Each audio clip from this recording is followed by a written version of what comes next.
SEO versus cold calling. Which is best? Inbound marketing? Outbound marketing? Let's jump in and find out. But first of all, I want to start with a quick story. So if we rewind back to around 4 or 5 years ago, I was working for a brand new startup marketing company, and there was only two of us. It was the owner and myself. I was brought on as the only salesperson. We had very little money as the company was fully bootstrapped. At the time, we invested most of the money actually into a brand new website. And there was two things we knew that we needed to do to bring on customers. One was invest in SEO. As at previous companies, we both looked at SEO as a strategy to bring in inbound clients long term. And we knew secondly, we had to hit the phones. So we employed a company to look at our SEO. At the time, we only had a few £100 a month to spend on it. So we put all the spare cash into that. And then I started hitting the phones and hitting them hard because I needed to set up appointments and start some sales revenue coming in. So initially reached out to all existing contacts I had in my pipeline to see if there was any opportunities for us to work together again. And secondly, did a bunch of cold outreach to potential customers that I'd researched and potential other agencies that could hand us bits and pieces of work for the marketing company, and set a bunch of appointments in cities around the UK. And over time, brought on some clients. In fact, one of the companies that I cold called back then 4 or 5 years ago is now one of my best clients. Funnily enough, even though I'm a marketing guy, one of our best clients came from those cold calls. So each day I was sweating away at my desk from morning till late afternoon, reaching out to these research prospects, seeing if there was any opportunities for us to help solve their problem, help improve their business, or any gaps that we could add value to, and setting these appointments. Fortunately for me, about 4 or so months later, once the SEO started to take effect, we started to get some inbound opportunities. So some business actually giving us a call or filling out our inquiry forms for some projects that they needed help with, which in turn meant that I was sweating away less at my desk and didn't have to cold call quite so much because we started some inbound companies coming straight to us.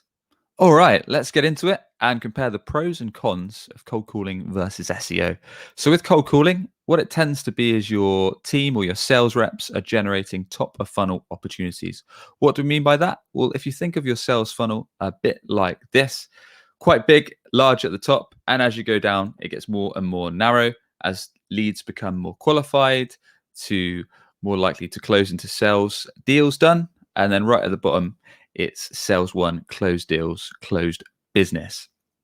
So cold calling is a great way to create activity, to create sales conversations with your target ICP. So that's your target ideal customer profile. So you can look into the companies that you want to be doing business with, looking into the specific job titles, roles that you want to start conversations with. And then you can get either your own sales team or your outsourced sales team to start phoning them, striking up conversations and seeing if they've got a problem that you can solve, or if there's some kind of way that you can add value into their business.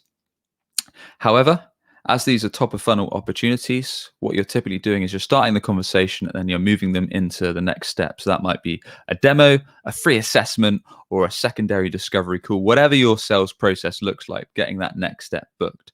So it's quite a quick way of starting the activity, getting that route to market and striking those conversations.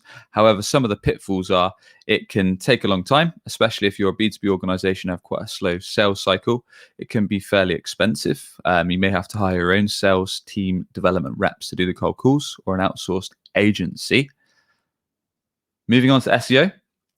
So with SEO, it's a lot higher intent. And with that, the customers, the people, the prospects rather, that you're talking to are going to be lower down this sales funnel. So they're going to be more qualified. Because with SEO, typically, if you're typing things like, let's say you're looking for a sales trainer, you might type something like best sales training program, or best sales trainer in London, or sales management help, something like that. Or if you're looking for a CRM, you might type in best CRM for small businesses, if you're a small business owner looking for CRM. So the chances are you're typing into Google because you need the help. So on the basis that you see the company on top spot of Google, page 1 in the organic listings, you're probably going to click the first or second listing, perhaps compare a couple options, request some demos, and then go with the one that best fits your needs. So, like I say, high intent because you're searching for the service because you probably need it. Therefore, the people are further down the funnel, they're closer, they're more qualified opportunities, they're close to becoming sales deals.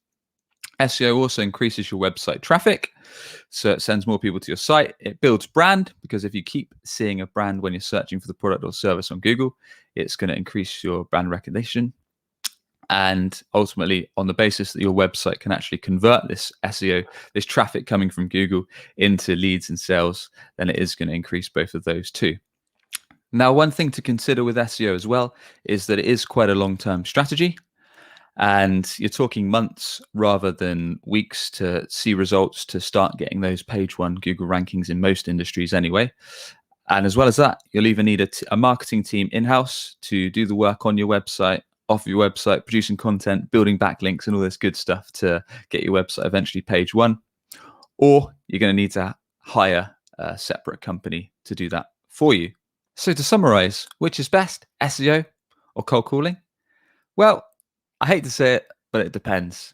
So both have their role. Both can be very, very good. Both can actually complement each other.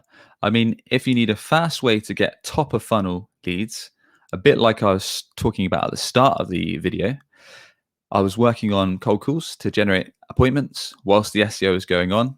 Then cold calling is a great way to get to market. However, if you want a long-term strategy that's going to increase your Google positions, your branding, inbound opportunities through your website, SEO is a great thing to look at for sure. Now, both can complement each other because if you're cold calling people and they've seen your brand on Google when they've been doing research, perhaps they've seen some content, some blog posts or such, it's only going to help you because if they've seen your brand around, they already know a bit about what you do, how you can help. It's only going to put your salespeople in a better position to get the deals done. And there you have it. That's my analysis of SEO versus cold calling. If you've got an opposing view, would love to hear it. But otherwise, please do hit subscribe and I'll catch you on the next episode.